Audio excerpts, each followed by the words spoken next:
After a wave of injuries has hit the NHL this preseason, there are several people saying that there are too many exhibition games being played and that the NHL should shorten the preseason. So today we're asking the big question, is the NHL preseason too long? Hey everybody, welcome into Clearing the Benches, your one-stop shop for hockey content. If you go ahead and hit your subscribe button right now, you'll be sure to be in on all of our future videos. Well, if you've been watching any NHL preseason action, you have seen a lot of injury updates lately. And there have been some devastating ones. And as of today, we are still waiting to hear news on several players that were injured over the weekend. And we're going to see what the extent of those injuries are. Let's take a look at who's been injured so far and what the NHL could possibly do to alleviate some of these injuries moving forward. The LA Kings, in my opinion, so far have been hit with the worst news of all when they lost Drew Doughty a couple of nights ago in a game against the Vegas Golden Knights, and he is out until at least Christmas. And that's going to be 12 weeks. That is going to be an injury. You know, it's an ankle injury, so you can't skate on it. You can't ride the bike on it. You can't really do much on that. So that is going to be a big, big hole for the LA Kings to fill. When we look at the Montreal Canadiens, in a span of about 5 minutes in an exhibition game the other night against the Toronto Maple Leafs, they lost both David Reinbacher and Patrik Laine. And Reinbacher, they're saying, is more day-to-day, but they're saying that the Laine injury could be devastating news. So we're still all holding our breath and hoping for the best when that news comes out. Rasmus Dahlin, the most recently named captain of the Buffalo Sabres, was banged up in practice the other day, and now they say he's day-to-day. With the NHL regular season opening up just a few days away for the Sabres, I would think that's a little bit of a concerning news item there.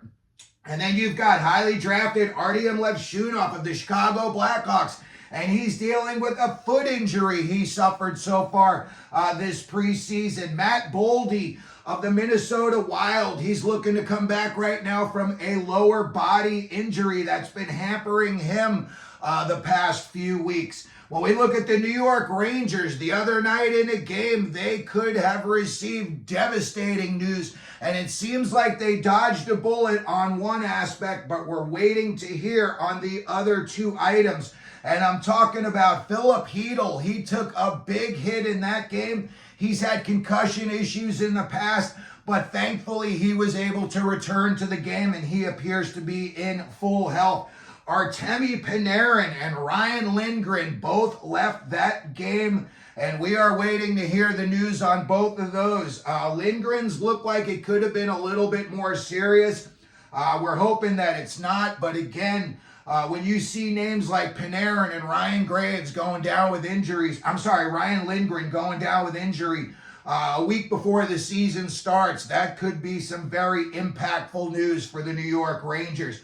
When we look at Logan Stanley of the Winnipeg Jets, listen, he's had a little bit of an injury history. But again, he was injured the other night, in a pre-game warm-up, I believe it was, and now they're saying he's out for at least a month. Could be as much as 6 months. Blake Lizotte the other night in a game had to leave the game early for the Pittsburgh Penguins when he took a puck to the face. So hopefully he's going to be okay, and he'll be back skating shortly. When we look at the Toronto Maple Leafs, they got scare central. When you saw the Nylander injury, when he, got the little push from the teammate, he falls down and then he gets his head hit.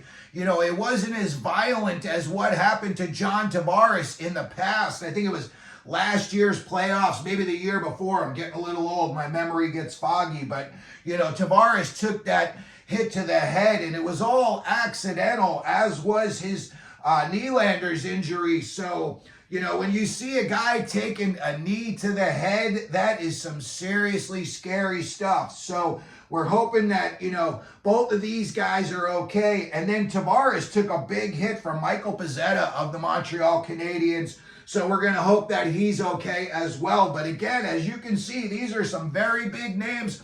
And with just a little bit of time left until the regular season starts, These are all now big concerns. Matt Boldy of the Minnesota Wild, he got banged up at the beginning of training camp, and he's been dealing with it so far, and they're afraid he may miss a little bit of time. They say he's back skating, but, getting skating shape and then getting practice shape and then getting into NHL game shape is a big ask of a guy who's dealing with an injury. When we look, Calvin Pickard just had a violent collision the other night, and he had to leave the game early after he hit a teammate, came into him, and then he hit the post, and then, they showed him when he left, and his neck was all red from that. So we're hoping that that's nothing serious, and maybe that's just a bruise, and he was just banged up, and they wanted to, put him in like that. Now they do concussion protocol anytime a guy gets a head injury, which is a good thing. So maybe they're taking a look at him, and maybe they said, you know what, this guy could be our backup goaltender this year. Let's not get him hurt in training camp.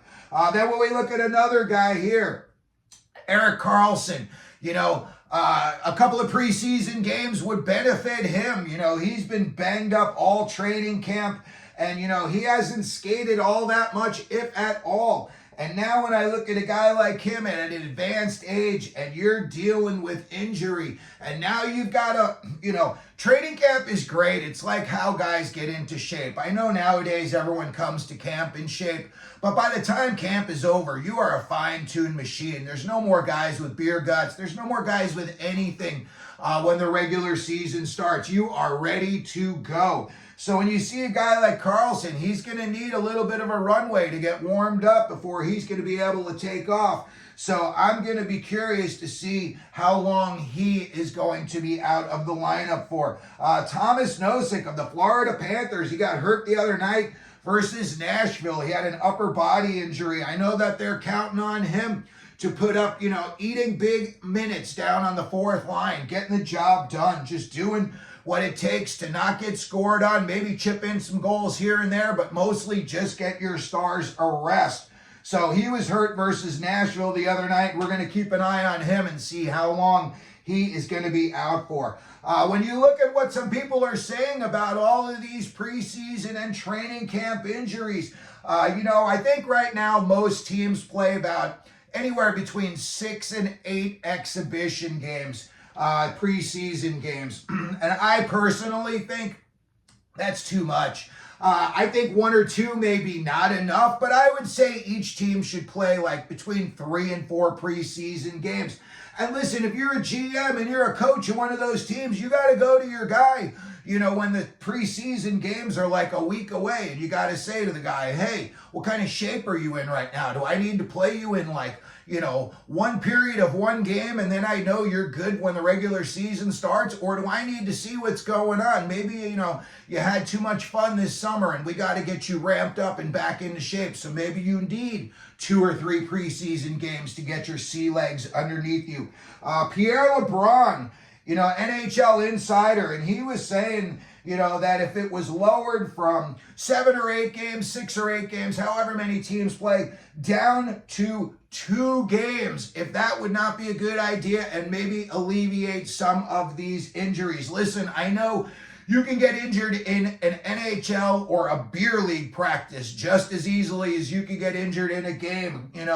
A million things happen in practice, deflections. Guys get hit with pucks they weren't intended to get hit with.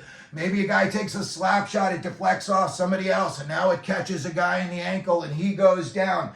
It could happen in practice just as much as a game, but when it's a game, you're ramped up. Your adrenaline's up there. A lot of these young kids are looking to make a name for themselves, so maybe an older guy, maybe he's 90% engaged, where you got some young kid and he's like 150% engaged.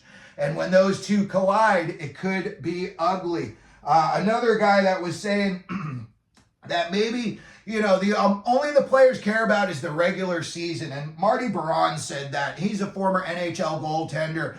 He does the Buffalo Sabres games. He's all over NHL, TSN networks.